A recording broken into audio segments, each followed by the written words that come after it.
Hi, this is Derek Ruiz from Keller Williams Realty. In this video, we're going to be discussing in more detail the financial metrics that I use to evaluate apartment buildings. Okay, remember, the four metrics that I use are dollars per door or dollars per unit, dollars per square foot, gross rent multiplier or GRM, and cap rate. For example, if I have $1 million building and there's 5 units in that building building is selling for $200,000 per door.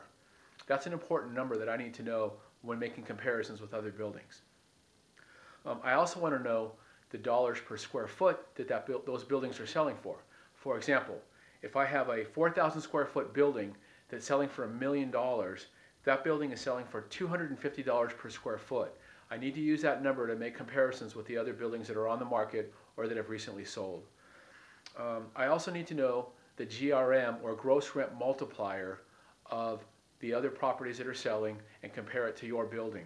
For example, a $1 million building that has a gross scheduled income of $80,000 has a gross rent multiplier of 12.5, which is 1 million divided by 80,000 equals 12.5.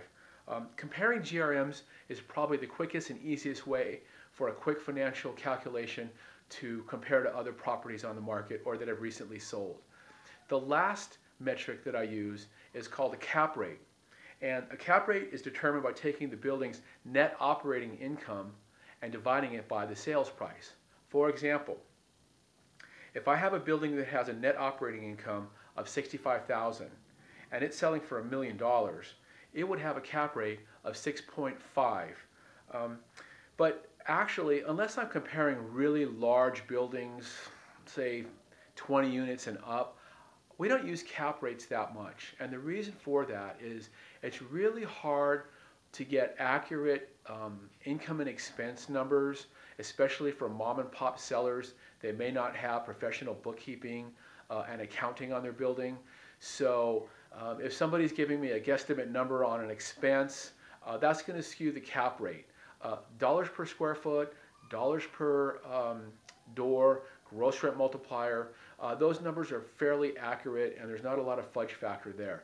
But again, with cap rates, unless it's a larger building, professionally managed, I can rely on the books and records, the income and expenses. I don't use cap rates all that much. So I hope this has been helpful. Thank you very much. My name is Derek Ruiz. I'm with Keller Williams Realty. Feel free to contact me if you have any questions. I'm here to help. Thank you very much.